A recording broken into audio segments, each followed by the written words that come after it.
Hi Bacha Party, welcome to class 12th by Unacademy. I am Shivani Sharma, your maths educator. So Bacha Party, case study express में आज हम पहली case study को solve करने वाले हैं. Class 12th maths में case study के क्वेश्चंस आते हैं एंड आई नो आप लोगों को वो क्वेश्चन डिफ़िकल्ट लगते हैं.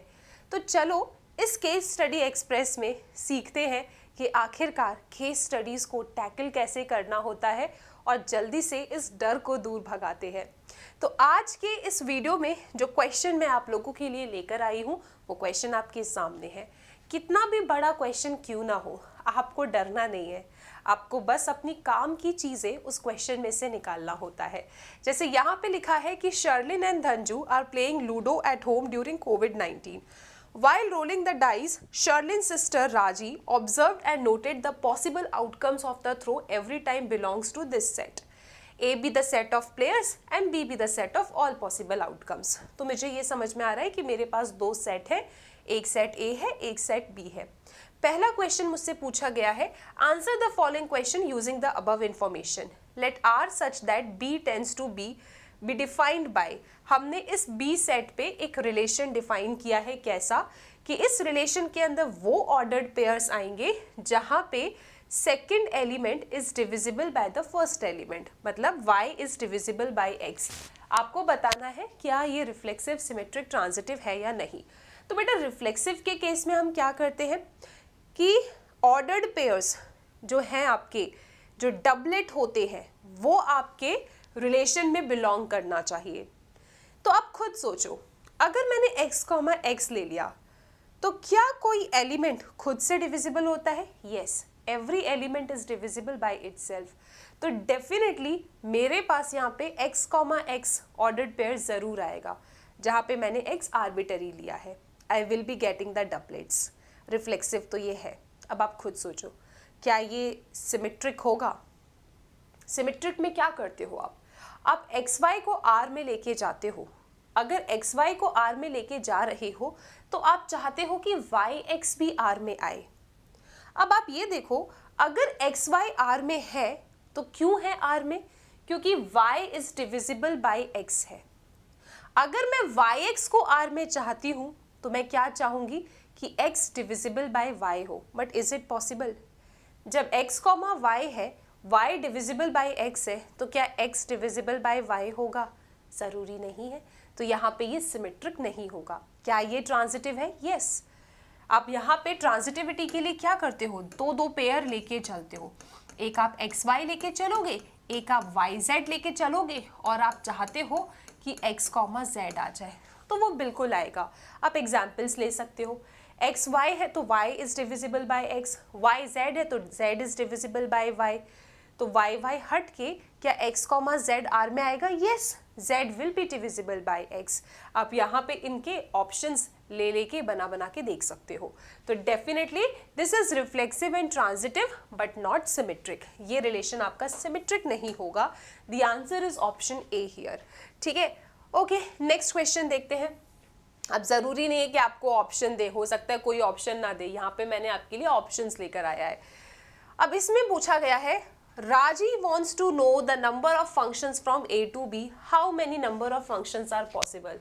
ठीक है, तो ज़रूरी नहीं है कि आपको यहाँ ऑप्शंस मिलेंगे. ठीक है, डायरेक्टली भी पूछ सकते हैं, बताओ कितने फंक्शंस होंगे. तो बेटा इसके लिए डायरेक्ट फॉर्मूला होता है.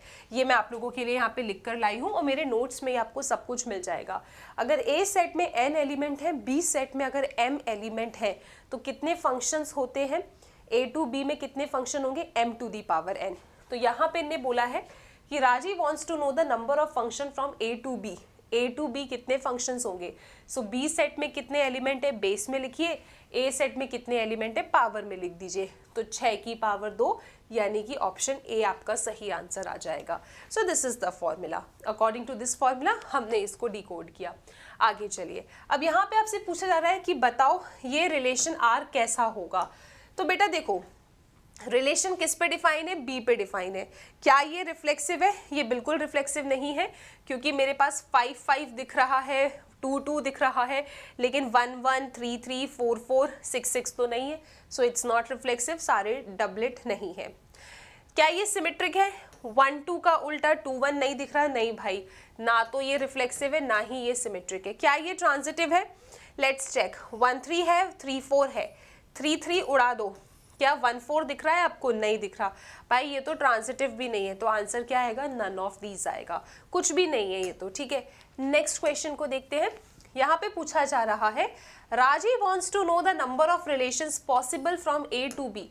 कितने रिलेशंस होंगे ए टू बी, अब आपको ये बताना है। तो बेटा ये भी मेरे नोट्स में डायरेक्ट फॉर्मूला है आपके पास।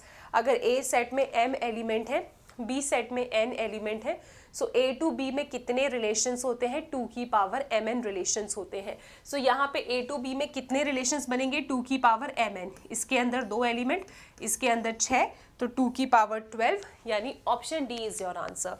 सो we will get the answer as option D. Next, आपको बताना है कि ये रिलेशन आर कैसा है। तो हमने कहा ठीक है भाई, बी पे डिफाइन है, तो बी में जितने भी एलिमेंट्स है क्या सबका डबलेट है? 1 1 2 2 3 3 4 4 5 5 6 6। यस मैम, मतलब ये रिफ्लेक्सिव तो है। ओके, क्या ये सिमेट्रिक है? नहीं, क्योंकि 1 2 का उल्टा 2 1 तो यहाँ पे है ही नहीं, तो ये सिमेट्रिक तो किसी कीमत पे नहीं है। This is not symmetric. क्या ये ट्रांजिटिव है? Let's check. 1 2 2 2 1 2 है, हाँ है, it is transitive also. The answer is reflexive and transitive, और कोई इसमें प्रॉब्लम नहीं गई। तो बच्चों आपने देखा, अब यहाँ मैंने आपको ऑप्शंस के साथ ये क्वेश्चन कराया, जरूरी नहीं है आपको यहाँ पे इस तरीके से ऑप्शन दे, ठीक है।